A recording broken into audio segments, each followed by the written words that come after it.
नमस्कार, बुलेटिन में आपका स्वागत है। आपके साथ मैं दीपेश बरगले। चलिए खबरों की शुरुआत करते हैं। आज छिंदवाड़ा दौरे पर सीएम कमलनाथ रहने वाले हैं। 2 दिन छिंदवाड़ा में सीएम रहेंगे। उबरकर गांव में गौशाला का वो उद्घाटन करने वाले हैं। सांसद नकुल नाथ भी उनके साथ मौजूद रहने वाले हैं। सामूहिक विवाह कार्यक्रम में भी सीएम शामिल होंगे। कन्यादान योजना के तहत ये विवाह कार्यक्रम होने जा रहा है। 3000 जोड़ों का विवाह होगा। अक्षय पात्र जो मेगा किचन का शुभारंभ भूमि पूजन वो करने वाले हैं। सिंधिया गर्ल्स कॉलेज के कार्यक्रम में भी वे शामिल होंगे।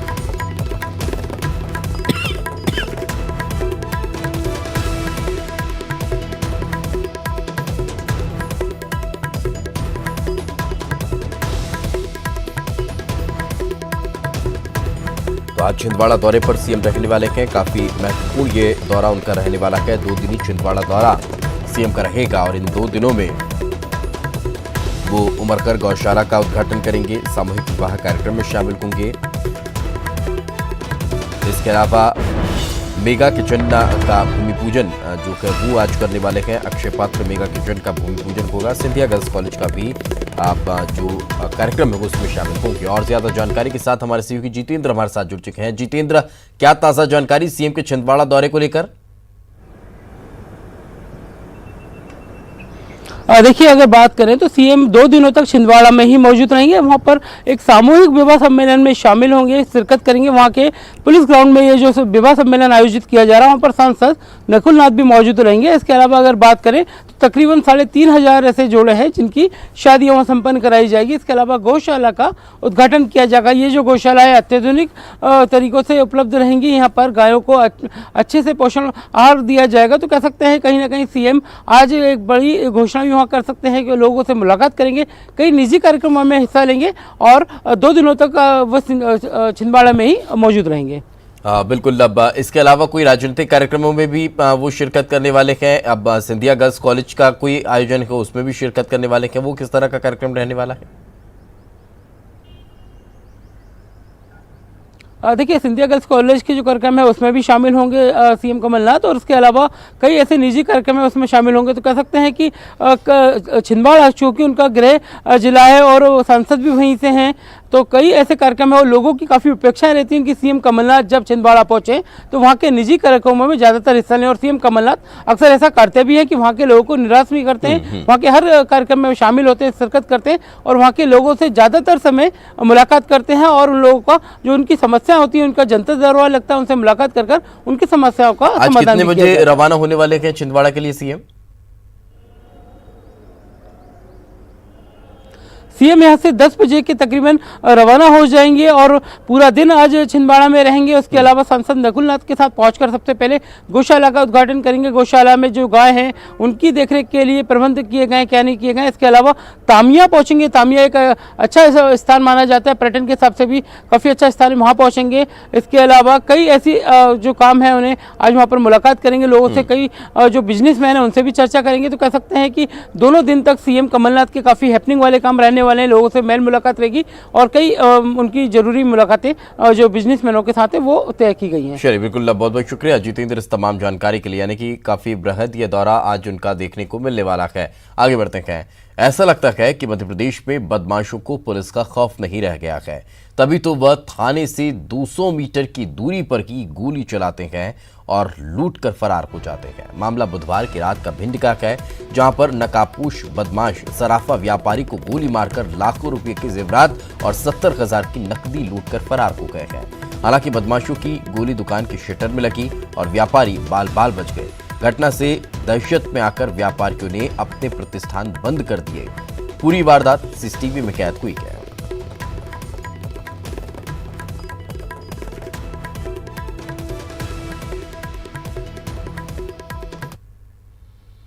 आगे बढ़ते हैं खबर ग्वालियर से, जहां पर रेत ठेकेदार ने खुलेआम धारा 144 का उल्लंघन करते हुए दबंगई दिखाई।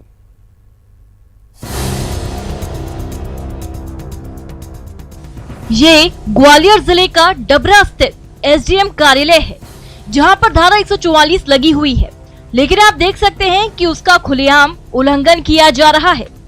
एसडीएम कार्यालय परिसर में हथियारों से लैस ये लोग रेत ठेकेदार के हैं, जो खुलेआम राइफलें लहरा रहे हैं। दरअसल रेत ठेकेदार एसडीएम साहब से मिलने पहुंचा था। उसके साथ 150 से ज्यादा लोग थे और उनमें से करीब 50 लोगों के पास राइफलें थी। बहरहाल एसडीएम साहब तो नहीं थे। उनकी गैर मौजूदगी में नायब तहसीलदार शामू श्रीवास्तव ने ठेकेदार से भेंट की और उन्होंने रेत ठेकेदार से गुलदस्ता स्वीकार किया, लेकिन ये गुलदस्ता लेना उन्हें भारी पड़ गया। अधिकारियों को जब इसकी जानकारी लगी तो उन्होंने नायब तहसीलदार को कलेक्ट्रेट कार्यालय अटैच कर दिया। बहरहाल धारा 144 उल्लंघन करने पर डबरा सिटी थाने में 100 से ज्यादा अज्ञात लोगों पर मामला दर्ज कर लिया गया है। सुशील कौशिक, न्यूज़ 18 ग्वालियर। कंप्यूटर बाबा को कमलनाथ सरकार में राज्य मंत्री का दर्जा प्राप्त है और वे नर्मदा नदी न्यास के अध्यक्ष भी हैं।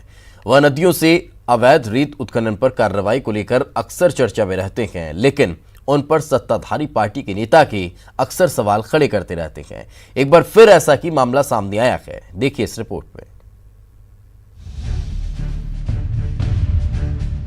कंप्यूटर बाबा कमलनाथ सरकार में दर्जा प्राप्त राज्य मंत्री और नर्मदा नदी न्यास के अध्यक्ष बाबा अवैध रेत उत्खनन के खिलाफ अभियान चला रहे हैं।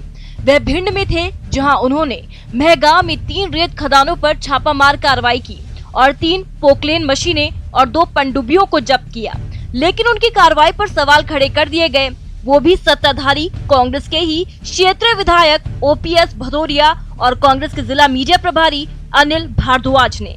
कंप्यूटर बाबा अंतर्यामी है, आत्मज्ञानी है, हम उनका बहुत सम्मान करते हैं, लेकिन मेरा कहना यह है कि कार्यवाही हकीकत में होना चाहिए, वाई लूटने के लिए नहीं होना चाहिए। भिंड जिले में खासतौर से महगांव विधानसभा क्षेत्र की बात मैं कर रहा हूँ, 10 फरवरी के बाद किसी भी तरह का उत्खनन बंद है। वहीं विधायक के आरोपों का जवाब कंप्यूटर बाबा ने दिया। उन्होंने कहा कि क्या विधायक चाहते हैं कि अवैध उत्खनन हो, उन्हें अपने क्षेत्र के गांवों की जानकारी नहीं है। वो जाके देख लेना कि कहाँ से पकड़ी, उनको मालूम ही नहीं वहाँ कौन सा गांव है, नदी किनारे कौन सा गांव है, गांव भी नहीं है। चल और कहीं तो गांव भी रहते, यहाँ तो गांव भी नहीं है, यहाँ तो 2 किलोमीटर आगे तक गांव नहीं है। वो क्या बताएंगे, हम तो गांव से निकल के बताए। इसका मतलब है क्या वो चाहते हैं कि अवैध खनन हो? उनसे मैं पूछना चाहता हूँ आपके माध्यम से, यदि उन्होंने ऐसा कहा है तो वहां जाके स्पॉट देखें कि कहाँ से पकड़ी। हम तो बिल्कुल जस्ट किनारे से पकड़ी है, उन्होंने नीचे से उठा के ऊपर खड़ी कर रहे थे कि हम लोग पहुंचे। बहरहाल ये पहली बार नहीं है जब कंप्यूटर बाबा सत्ताधारी दल के नेता के निशाने पर हैं। इससे पहले सरकार में दिग्गज मंत्री भी उन पर सवाल खड़े कर चुके हैं। अब कौन सच्चा है और कौन झूठा, ये तो जांच से ही तय हो सकता है। अनिल शर्मा, न्यूज़ 18 भिंड। भोपाल में चल रही आईपीएस मीट में पुलिस अधिकारियों का अनोखा अंदाज देखने को मिला है। बुधवार की सुबह मीट में अब शुभारंभ के बाद शाम को हुए कल्चर प्रोग्राम को लेकर अधिकारी भी काफी उत्साहित नजर आए और अधिकारियों का एक से बढ़कर एक अंदाज यहां पर देखने को मिला। आईपीएस अधिकारियों के अलावा उनकी पत्नियों ने भी स्टेज पर अपनी परफॉर्मेंस दी।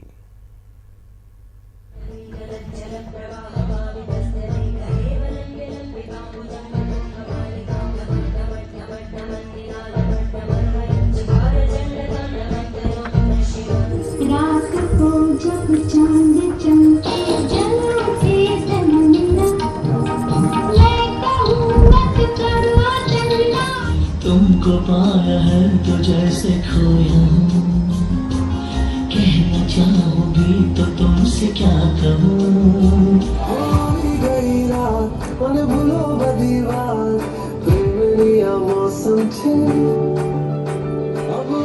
ये अंदाज है आईपीएस अधिकारियों और उनकी पत्नियों का। मौका है राजधानी भोपाल में चल रही आईपीएस मीट का। कायनात में नहीं है कहीं तारीफ, ये भी तो सच है कुछ भी नहीं। जिसमें सांस्कृतिक कार्यक्रम का आयोजन किया गया और अधिकारियों के अलावा उनकी पत्नियों ने भी स्टेज पर अपनी कला का प्रदर्शन किया। सांस्कृतिक कार्यक्रम में महिला आईपीएस अधिकारियों ने भी अपनी प्रस्तुतियां दी और मीट का जमकर आनंद उठाया।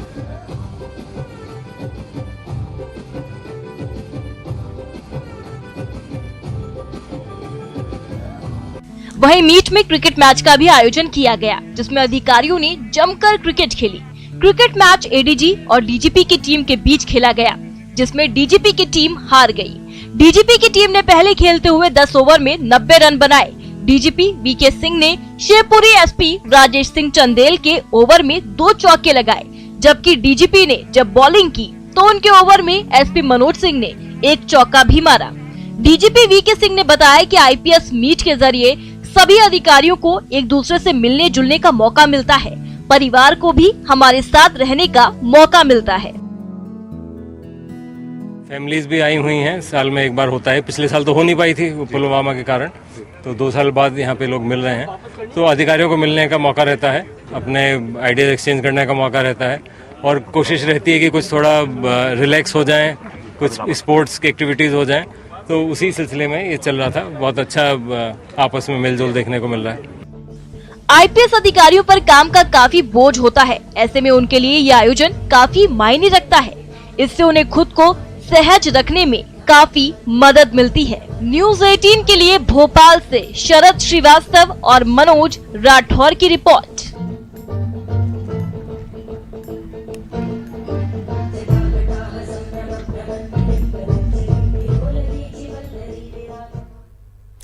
उज्जैन के विश्व प्रसिद्ध महाकालेश्वर मंदिर में शिव नवरात्र के 7वें दिन भगवान महाकाल ने अपने भक्तों को उमा महेश रूप में दर्शन दिए। इसके साथ ही महाकाल के दरबार में महाशिवरात्रि की तैयारियां भी शुरू हो गई हैं। विश्व प्रसिद्ध महाकालेश्वर मंदिर में शिव नवरात्रि के 7वें दिन उमा महेश के रूप में भगवान महाकाल का श्रृंगार किया गया। चांदी के छत्र के नीचे उमा महेश की अलौकिक मूर्ति भगवान महाकाल के दरबार में दिखाई दी। संतरे और दूसरे फलों के साथ साथ फूलों की माला बनाकर भी भगवान महाकाल का श्रृंगार किया गया। शिव नवरात्रि महाउत्सव के दिन बाबा महाकाल उमा महेश के साथ विराजमान है। माँ भगवान महादेव की गोद में माँ पार्वती विराजमान है। एकादशी महापर्व पर समस्त प्रकार के जो दर्शन है, इसमें सब सर्वश्रेष्ठ दर्शन माने जाते हैं जो भगवान शिव की गोद में माता पार्वती विराजमान होती है। इनके दर्शन करने से ही समस्त कामनाएं पूर्ण होती है। शिव नवरात्रि के साथ ही उज्जैन में महाशिवरात्रि की तैयारियां भी शुरू हो गई हैं। उज्जैन के महाकालेश्वर मंदिर में महाशिवरात्रि का पर्व धूमधाम से मनाया जाएगा। हर साल की तरह लाखों श्रद्धालु इस बार भी भगवान महाकाल के दर्शन के लिए पहुंचने वाले हैं।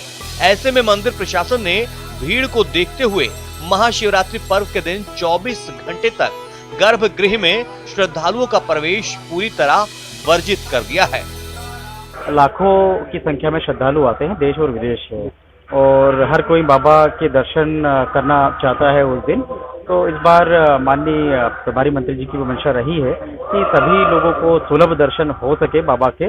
इसके लिए गर्भगृह के अंदर प्रवेश प्रतिबंधित रहेगा। गर्भगृह के अंदर कोई भी नहीं जाएंगे दर्शन करने के लिए, सभी लोग बाहर से इसमें दर्शन करेंगे। और जो हमारी परंपरागत पूजाएं हैं जो मंदिर समिति की ओर से होती हैं, वो भर गर्भगृह के अंदर से होंगी। मंदिर प्रशासन की तरफ से ये व्यवस्था इसलिए की गई है ताकि महाकाल के दरबार में दर्शन के लिए आने वाले किसी भी श्रद्धालु को कोई परेशानी न हो।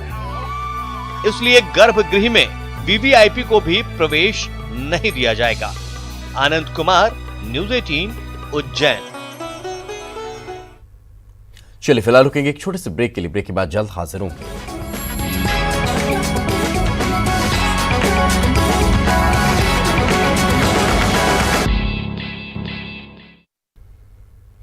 ब्रेक के बाद आपका स्वागत है। कांग्रेस नेता दिग्विजय सिंह ने बीजेपी के उस बयान पर पलटवार किया है जिसमें बीजेपी प्रवक्ता ने दिग्विजय सिंह को आईएसआई का हैंडलर बताया था। दिग्विजय ने सवाल के जवाब में पीएम और गृह मंत्री को निकम्मा बताया और खुद को गिरफ्तार करने की चुनौती दी थी। आपको बता दें कि हाल ही में मुंबई पुलिस के पूर्व कमिश्नर राकेश मारिया की आत्मकथा लेट मी से इट नाउ में खुलासा किया गया था कि आईएसआई 26/11 के हमले को हिंदू आतंकवाद का रूप देना चाहती थी। इस खुलासे पर बीजेपी नेता जीवीएल नरसिम्हा राव ने कांग्रेस पर निशाना साधा था और दिग्विजय सिंह पर सवाल उठाए थे। उन्होंने कहा था कि कांग्रेस के हिंदू आतंकवाद के विचार और लश्कर और आईएसआई की 26/11 साजिश के बीच एक संबंध नजर आता है। क्या भारत का कोई व्यक्ति आईएसआई को आतंकवादियों को हिंदू पहचान देने के लिए हैंडलर के रूप में मदद कर रहा था? क्या दिग्विजय सिंह हैंडलर के रूप में काम कर रहे थे? मुझे जानकारी मिली है कि नरसिम्हन और अमित मालवीय, दोनों प्रवक्ता हैं भारतीय जनता पार्टी के, उन्होंने मुझ पर आरोप लगाया है कि मैं आईएसआई से मिला हुआ हूं और मैं उनका मोल हूं, मतलब मैं उनको सूचना देता हूं। तो मुझे उनसे इतना ही कहना है कि प्रधानमंत्री नरेंद्र मोदी और अमित शाह यदि ऐसा है तो बहुत ही निकम्मे हैं, जो कि दिग्विजय सिंह राज्यसभा का मेंबर होने के नाते अगर पाकिस्तान की आईएसआई एजेंसी के संबंध रखता है तो मुझे गिरफ्तार क्यों नहीं किया। आगे बढ़ते हैं खबर दमोह से, जहां पर आग का तांडव देखने को मिला है। देर रात स्कूल में भीषण आग लगी है। दस्तावेज और इलेक्ट्रॉनिक उपकरण जलकर राख हो चुके हैं। आग लगने का कारण फिलहाल स्पष्ट नहीं हो पा रहा है। आग पर काबू पा लिया गया है।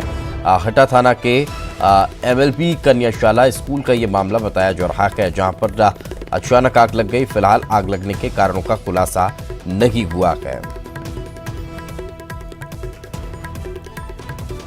तो दमोह का ये मामला है, जहां पर आग का तांडव देखने को मिला है और देर रात स्कूल में भीषण आग लग गई। ये तो चलिए एक अच्छा हुआ कि जब स्कूल का समय रहता है तब इस तरह की अब भीषण आग लगने की खबर नहीं आई, नहीं तो कोई बड़ा हादसा हो सकता था। मगर जब देर रात स्कूल में आग लगी तो दस्तावेज जलकर राख हो गए।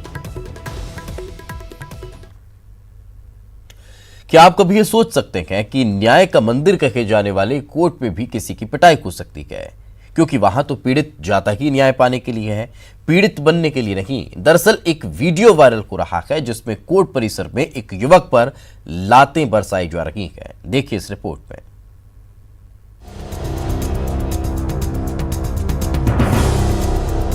ये तस्वीर सागर के गढ़ाकोटा कोर्ट परिसर की है।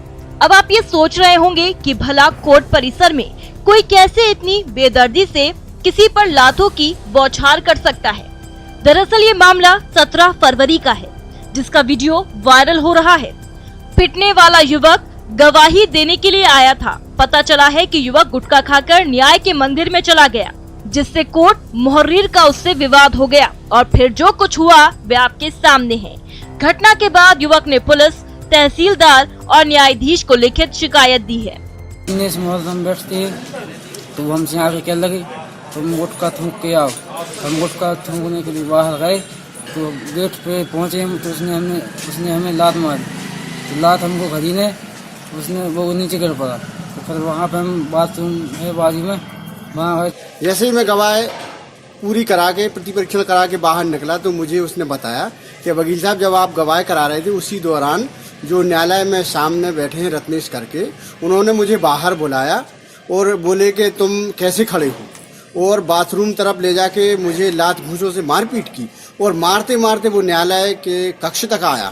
वही मामले की शिकायत मिलने के बाद थाना प्रभारी ने जांच करने और कार्रवाई करने की बात कही है। हुआ था, एक व्यक्ति था जो गुटखा खा के अंदर न्यायालय परिसर में चला गया था, उसको कोर्ट में द्वारा रोका गया था। इसमें दोनों वाद विवाद हुआ था, गाली गलौज झगड़ा टाइप हुआ दोनों में, और दोनों पक्षों ने हमें आवेदन दिया है जिसकी जांच चल रही है। जो मामला न्यायालय परिसर का है, जांच के बाद आवेदन कर। हालांकि ये पहली बार नहीं है जब किसी कोर्ट परिसर में मारपीट हुई हो, लेकिन अब तक ये मारपीट पीड़ित पक्षों में ही सुनाई पड़ती रही है। ये पहला मामला है जब किसी कर्मचारी ने किसी गवाह पर लात घूंसे बरसाए हो। रचित दुबे, न्यूज़ 18, सागर। आगे बढ़ते हैं खबर बाघों के लिए मशहूर उमरिया के टाइगर रिजर्व बांधवगढ़ से, जहां टाइगर रिजर्व में जाने वाले वाहनों की निगरानी के लिए बगीरा ऐप बनाया गया है। कैसे काम करेगा, देखिए इस रिपोर्ट में।